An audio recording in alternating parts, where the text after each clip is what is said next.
die till we all set for life. And then still fuck the limelight. Got my crew up in this bitch, we gon' shine bright. What's up? What's up, Don? What's up? So first of all, thank you for being here and taking the time finally to sit down with me.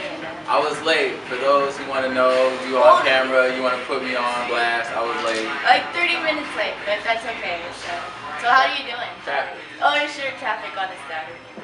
I'll take that. I'll take it. So how are you? How are you doing? I'm doing good. How are you doing? I'm good. What did you do last You night? look good. Oh yeah, I just got a haircut. Did you? I didn't. Hey, for real talk, no haircut, scruffy, you know, hair is a mess, whatever. Representing Desktop. We're at the Usuals right now, for those not in the know. Yes, we are. Shout out to the Usuals. Thank you for letting us use your facility. Yeah, what did you do last night? Last night, man, I actually had a presentation with Mark Sebastian at Adobe.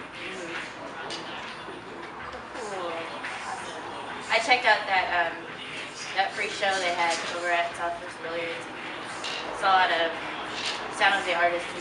You didn't see me there. No, I was like, where's Don? Where's he at? Yeah. Freaking So those San Jose artists can come on here. Yeah, on the next time. I don't even know who's out there, but you guys can come in. Good. So let's get to it. Get to what? My interview. Oh, okay. Get to know you. I mean, Get to know me. where are you from? San Jose. All right, tell me a little bit about yourself. Where are you from? I'm from San Jose, the east side. I was born and raised here. I lived in LA for a little bit. I lived in Las Vegas for a little bit. And I just came back to San Jose. Did you go to high school in San Jose? I went to Silver Creek. Wow. You know, Silver Creek Raiders. I'm a Niners fan though, but Silver Creek Raiders. Niners for life. Yeah, please believe it. Right. But yeah, man, I'm from Silver Creek. Started doing music. Like, I started when I was in 8th grade. Okay. And then I wasn't doing rap, like I wasn't rapping. I was doing like production with this dude named E-Tone and Main Source, and they were putting out vinyl remix records. And I was doing like radio edits for like Drew Hill and like the Brad, like just at that time, I don't know what time period people are watching from. Those were like big artists back in the day. I just started getting into music like that, learning how to produce, and then I went from production to actual having my own vinyl company to saying, you know what, I want to contribute to this music as best as I can, so I wanted to get into music myself, and I kind of just started rapping. What was the main motivation? Like, what sparked your interest? What was my motivation? Yeah, what was the motivation? My motivation just, honestly, at the time, when I was looking at music, and it's no disrespect to any artist at that time, but at the time when I was looking at hip-hop, I kind of just felt like there was a void of like some real stuff. I don't know if you can cuss me. Yeah, it's but yeah. and I kind of felt like I wanted to voice my story and voice where I'm from and kind of just use it as an outlet. You know, I was always pretty creative, and I started working with this dude Rata, who runs Established, which is a motion graphics company. But he. Sorry. What was the time frame? Like, what year? Was it 2000 and when I got back? So 2006. Okay. 2006 when I kind of jumped. When I said like, yo, I want to start rapping, and then 2008 is when I actually started rapping. Like, I would let people hear my raps. Yeah. They wasn't good raps. Even if you hear my raps, like, I'm not gonna lie, like most raps, like it wasn't that good. But I feel like I'm starting to come into my own, and, you know, it's starting to be what I need to do as an artist. Growing up, what type of music? What kind of music and what type, like, what artists did you listen to? Any specifics? I was just gazing into her eyes. Did you catch that? Did you catch that? No, honestly, like I have like ADD, so I'm super. I know a lot about a little of everything. So I was into everything, like Alanis Morissette to No Doubt to to Jimi Hendrix, to Miles Davis. My mom used to play that shit all the time. Barrington Levy used to bump. My mom was like a hippie, smoked pot all the time. Even when I was little, like smelled incense burning in the room. I wouldn't know what was going on. Look, what is that, Mom? You know. But she always used to have like music Sundays, and we clean the house and stuff. She would bump like her stuff on vinyl or tapes. Remember tapes? Cassettes. That's kind. I just kind of grew up like my mom was really hip, so she allowed us to be experimental with stuff like Garth Brooks, like Reba McEntire, Dolly Parton, like whatever was kind of popping and in, like MC Hammer, Vanilla Ice, even like Tribe. We were into everything. It wasn't. It's very eclectic. So yeah, it wasn't like. I wasn't like a super backpack head till I got into high school, and then it started becoming cool to be like a backpack head, you know.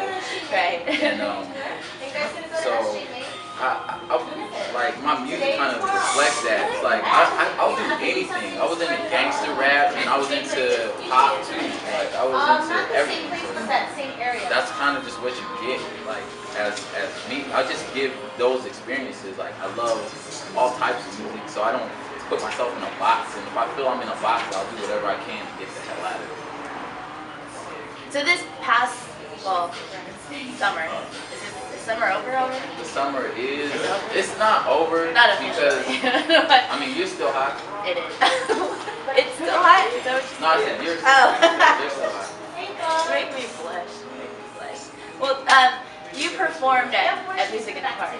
Did I? I think you did. Yeah, you did. Okay, tight. You said, I was did there. I was wasted.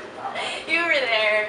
Can you tell me about that experience? Honestly, You were wasted. like, honestly, for me, it was like the best experience as a performer in my career. Like, I'm still a young, up-and-coming artist, so it was just something that I was so excited. Like, I cussed. I know, like, Music in the Park people, like, they still hate me because I was using profanity at reggae night with a bunch of blunts running around kids. They're worried about my cuss words. Anyway, but I was just appreciative of just the bangers bringing me out, Golden Child, Wheezy, Cutso, just allowing me to just give some energy. And I was kind of glad that I cussed. And you know, if you're gonna put on a hip hop show, you know, you're gonna get emotion, right. You're gonna get excitement. And I was just to look out into the crowd and see all those people, you know, whether they knew me or not, which I'm pretty sure like 90% didn't even know who I was.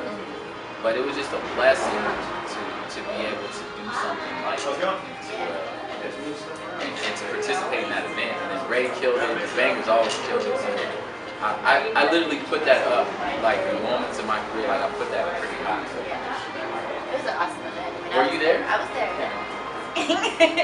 Alright, so we're gonna switch gears and talk about your next project. Let's switch gears. So this is second gear. Yeah, this is second gear. Okay. This is the next So we got gear. 6 gears. We're gonna be here for like hours. 6 years, 5 No, I think there's only about 2. There's only 2? Two So or this three. is the second gear then? This is Okay. the second gear. So no, I mean, let's talk about your project that you've been working Yes, on. I'm singing. Future Hop. Future Hop. When is that set to come out? When is that gonna drop? It's all finished and wrapped up right now. We're just dropping singles. Future Hop is a project with Golden Child of the Bangers. And everything's pretty much done. We're just looking for a lane to come out in. That will just kind of... me personally, I like to give out music as much as I can. I'm always recording, so I'm just like, I want to feed as many people as possible. Being young and being new. So I try to just, this is done, let's get it out, this is done, let's get it out. But I wanted Future Hop to be an experience. And I wanted people to get back to creating that, when you kind of listen to albums in its entirety, and it's a mood album, it really sets a mood. It's something that you could, you know, you're on a trip and you want to listen to a CD, you got a long drive, you just pop it in and just let it run. And I wanted to make sure that when we drop it at that time that it's set up for that. So I would say, I want to say the end of September, but it'll probably drop somewhere in October. I don't know when we're doing this interview. Can I say when we're doing this interview? Yeah. Like September, so it's September now, so either the end of September or early October, but it should be out fairly short. So it's the album is entirely produced by Golden Child? Entirely produced by Golden Child. It's mixed by Ace and this dude Brian that's been mixing and mastering the records. And I'm just really excited about throwing that type of idea out. People might look at the title Future Hop and go, how would you describe that? What the heck is that? Yeah. And the thing is, it's just like, I didn't really know when I made it up or when I came up with it. I was smoking and shit and all like that. These beats sound like futuristic, man. Shit was tight, But it was just as an artist, it was just something that's like, man, you don't really know what's going to be in the future, but you want to try to predict what's going to be and what's the next sound is, and try to be innovative.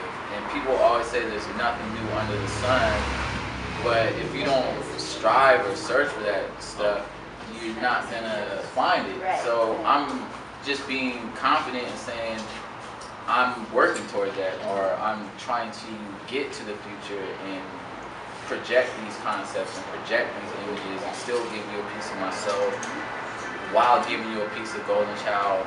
And I think you're definitely on the right track working with Golden Child, on that. If I wasn't working with Golden Child, would I be on the right track? I don't know. See that? I don't know, but don't flip this on me. No, I'm just kidding. How is it like working with Golden Child? Golden Child, honestly, man, he's awesome, man. He's helped me become a better me. Not just as an artist, but just as a human, and how to be humble. I'm pretty humble, I think, but humble, work hard, and he allows me, as an artist, when you work with producers, sometimes they have an idea or they have this, they want you to do this, make you sound this way. Golden Child has never said, yo, Don, do this or do that. He's always accepted me for me, and regardless if he had another idea for the record, he just let me be me, and that's the best thing that I can ask for, as an artist. So I encourage everyone to work with him if they can. If you want to get to him, it's gonna be a couple of these, a couple stacks, stacks on stacks on stacks.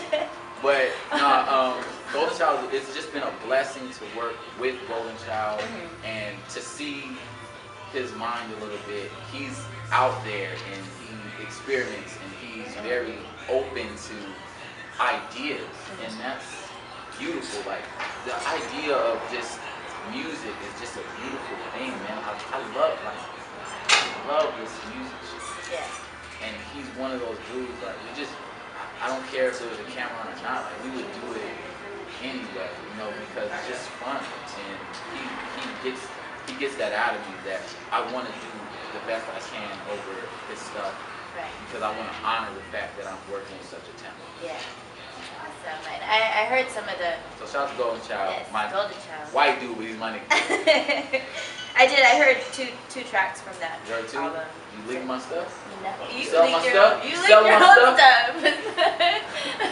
You sell my stuff? I'm not selling it. I'm sharing it. Okay. Share it, man. Please. Share please it. That's the Set for Life, your collaboration with Ray Ray.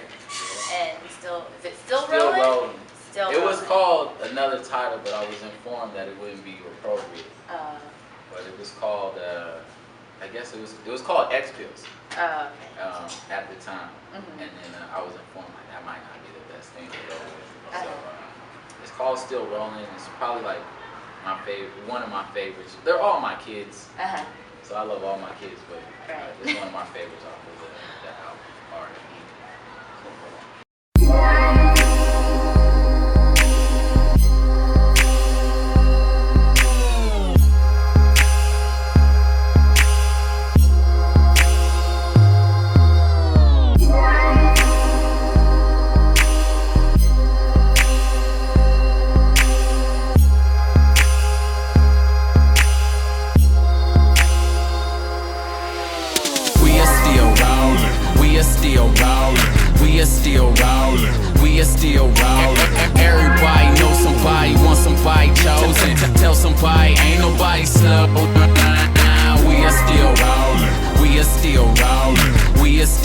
ballin'. We is still ballin'.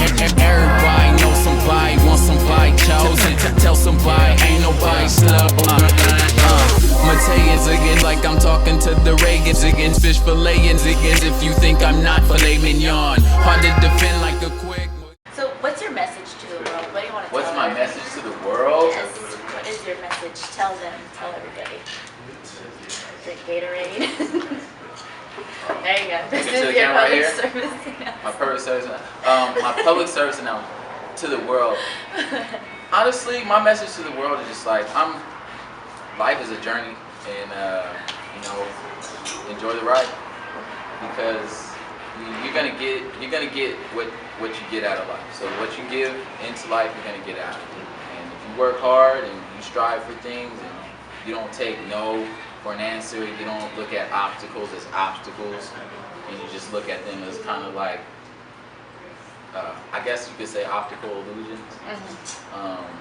You're gonna get past all these hurdles, and I just try to infect people with that mentality to say, you know, if you're working, if you're at that 9 to 5 and you hate that shit, which you know people do.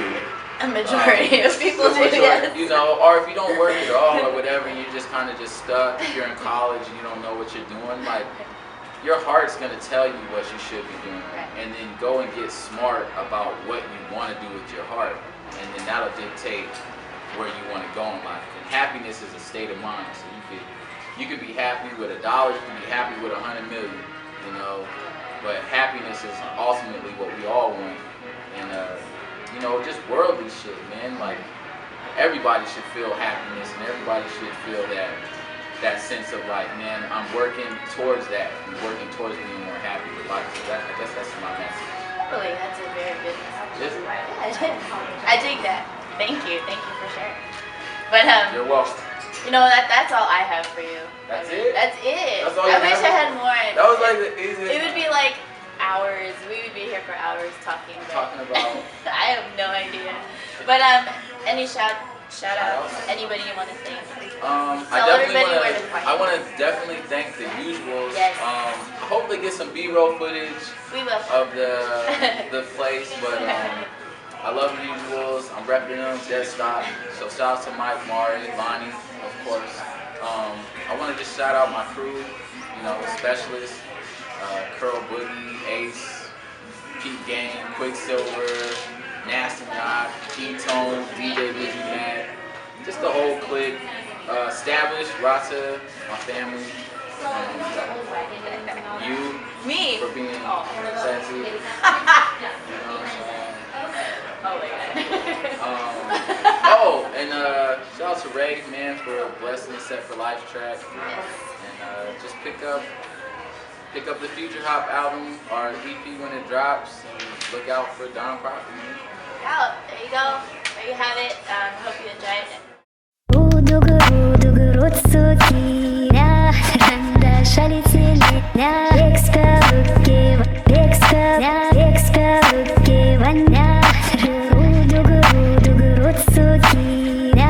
Hate to be around that shit. You don't know me, say what's up, give me a pound, that's it. That's it.